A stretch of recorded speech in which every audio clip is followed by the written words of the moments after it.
کرتی. صفحہ 437 ہے، یہی فضائل اعمال ہے. کہتے ہیں جنید بغدادی ایک مرتبہ شیطان کو دیکھتے ہیں ننگا پھر رہا تھا. ان کو یا چھوکریاں نظر آتی ہیں یا بغیر داڑھی والے چھوکرے نظر آتے ہیں یا پھر شیطان آتا ہے، تیسری چوتھی چیز کوئی نہیں آتی. ننگا پھر رہا تھا. جنید نے کہا تجھے شرم نہیں آتی تو ننگا پھرتا ہے؟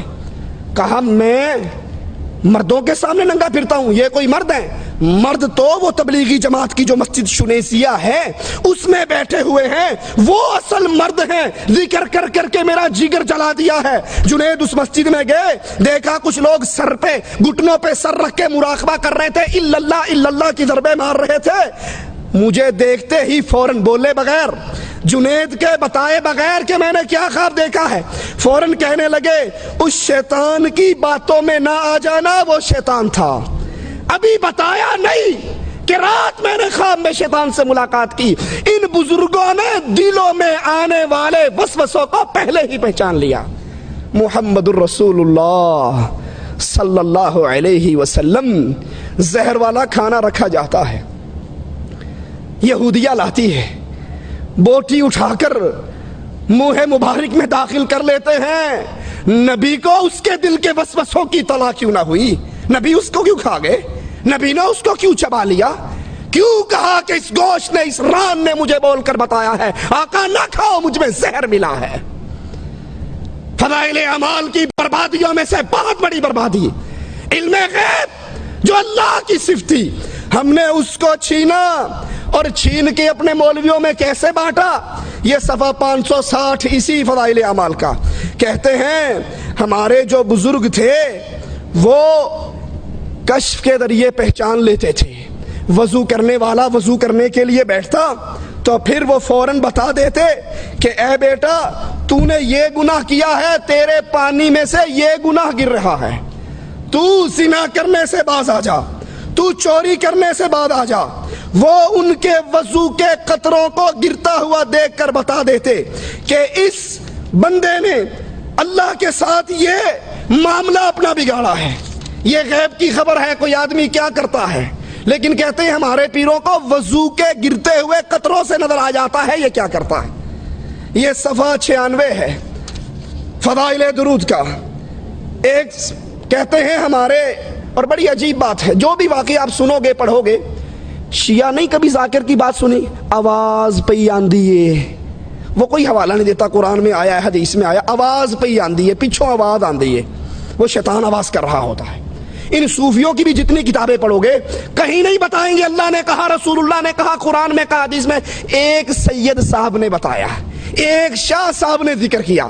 یہاں بھی کہتے ہیں ایک دوست نے مجھے بتایا، ایک خطاط لکھنؤ کا جب وہ صبح آ کر دکان کھولتا تو سب سے پہلے رسول اللہ صلی اللہ علیہ وسلم پر درود شریف پڑھتا اور اس درود کو لکھ لیتا.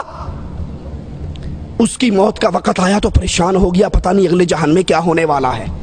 ایک مجذوب بابا نکلا اور کہنے لگا بابا کیوں گھبراتا ہے، وہ جو روز درود لکھتا تھا وہ رسول اللہ کے دربار میں پیش ہو گیا، تیری نجات کا فیصلہ ہو رہا ہے. یہ غیب کی خبر مجذوب کو کیسے مل گئی؟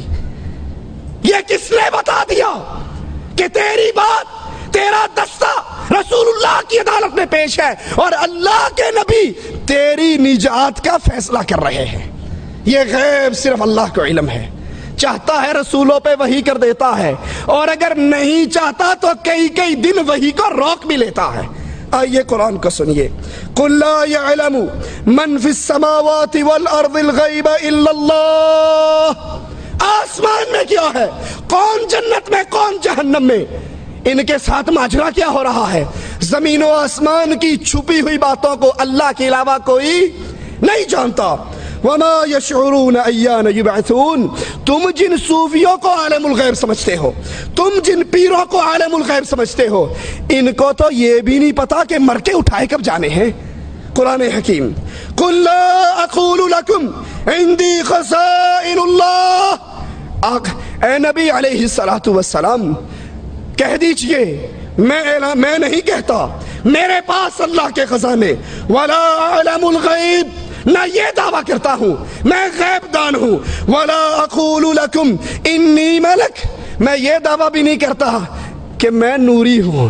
اذان سے پہلے پڑھا کرو الصلاۃ والسلام علیک یا نور من نور اللہ، میں نہ نوری ہوں، نہ عالم غیب ہوں، نہ گنج بخش ہوں، نہ مختار کل ہوں، نہ خزانوں کا مالک ہوں، پھر ہوں کیا؟ میں تو اللہ کی طرف سے بھیجا ہوا رسول ہوں جو ڈراتا ہوں اور خوشخبریاں دیتا ہوں۔ تیسری بڑی گمراہی اس فضائل اعمال کی وجہ سے کلمہ گو مسلمانوں میں قرآن کو چھوڑ کر اس کتاب کو سینے سے لگانے کی جرم میں جو پھیلی وہ یہ ہے کہ ہمارے اولیاء اللہ، ہمارے بزرگان دین، ان کو اللہ سے ڈائریکٹ ان کی ملاقاتیں ہوتی ہیں، وہ ڈائریکٹ اللہ سے باتیں کرتے ہیں، ان کو ضرورت نہیں ہوتی، ان کو حاجت نہیں ہوتی کہ وہ کسی رسول صلی اللہ علیہ وسلم کی حدیث کو یاد کریں۔ یہ ہمارے ہاتھ میں فضائل حج مولوی ذکریہ صاحب کی صفحہ 164 اور 65 کہتے ہیں ابدال میں سے ایک شخص نے خضر سے پوچھا کہ تم نے اپنے سے زیادہ مرتبے والا کوئی دیکھا؟ کہا ہاں، میں ایک مرتبہ مدینہ الرسول میں حاضر تھا تو وہاں پر عبد الرزاق محدث رحمت اللہ علیہ حدیثیں بیان کر رہے تھے، میں نے ایک نوجوان کو دیکھا جو کونے میں بیٹھا ہوا، اپنا سر اس نے گھٹنوں میں دیا ہوا اور رسول اللہ کی حدیثیں نہیں سنتا۔ میں نے کہا کیا بات ہے، تو اللہ کے نبی کی حدیثیں کیوں نہیں سنتا؟ کہا یہاں وہ لوگ ہیں جو عبد الرزاق سے سنتے ہیں۔ کس سے سنتے ہیں؟ عبد الرزاق، رزاق کے بندے سے، اور میں وہ ہوں جو ڈائریکٹ رزاق سے سنتا ہوں۔ مجھے رسول اللہ کی حدیثوں کی حاجت نہیں، میری اللہ سے ایسی لو لگی ہے، مجھے جب بھی کوئی مسئلہ درپیش ہوتا ہے براہ راست اللہ سے سوال کر لیتا ہوں۔ میں نے کہا اچھا اگر یہی بات ہے تو پھر یہ بتاؤ میں کون ہوں؟ کہا تو، نظر اٹھا کے دیکھا، کہا تو خضر علیہ الصلوۃ والسلام ہے۔ تو خضر نے کہا میں نے پہچان لیا، واقعی اللہ کے بعض اولیاء ہیں جو درجے میں مجھ سے بھی اوپر ہیں۔ اللہ تو اپنے بندوں تک، اپنی مخلوق تک دین اسلام رحمت پہنچانے کے لیے رسولوں کو واسطہ بناتا ہے، رسولوں کو وسیلہ بناتا ہے، اور یہ مولوی ذکریہ صاحب کہتے ہیں ہمارے اولیاء اللہ کو رسولوں کی حاجت نہیں، حدیثوں کی حاجت نہیں۔ یہ لوگ عبد الرزاق سے حدیث سنتے ہیں، تبلیغی جماعت کے مولوی ڈائریکٹ رزاق سے حدیث سنتے ہیں۔ یہ دوسرا حوالہ صفحہ 574 ہے فضائل اعمال کا، کہتے ہیں شبلی میں نے ایک جگہ دیکھا ایک مجنون شخص ہے، لڑکے اس کو پتھر مار رہے ہیں، میں نے لڑکوں کو دھمکایا، روکا، وہ کہنے لگے جناب یہ دعویٰ کرتا ہے کہ میں اللہ سے ملاقات کرتا ہوں، اللہ کو دیکھتا ہوں۔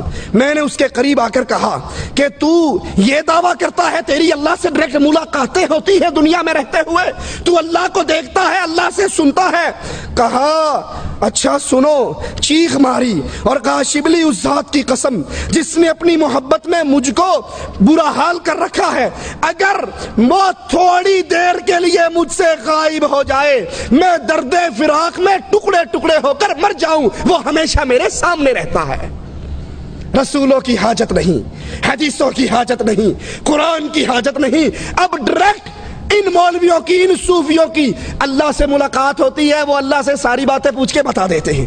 آئیے قرآن اللہ عز و جل فرماتا ہے وما کان اللہ، اور نہیں ہے اللہ عز و جل لیطلعکم علی الغیب کہ وہ تمہیں اپنے غیب کی باتیں، دین کی باتیں، قرآن کی باتیں بتائے، ولکن اللہ یجتبی من رسلہ من یشاء، وہ جب تمہیں دین پہنچانا چاہتا ہے اپنے رسول منتخب کر کے ان پہ وحی اتارتا ہے، ان پہ قرآن اتارتا ہے، ان پہ قرآن کی شرح اتارتا ہے۔ فآمنوا باللہ ورسلہ، تم اللہ پر ایمان لاؤ، لیکن اللہ پہ ایمان لانے کا ذریعہ کیا ہے؟ ورسولی، اس کے رسولوں پر ایمان لے آؤ، ڈائریکٹ تمہاری اللہ سے ملاقاتیں نہیں ہو سکتی۔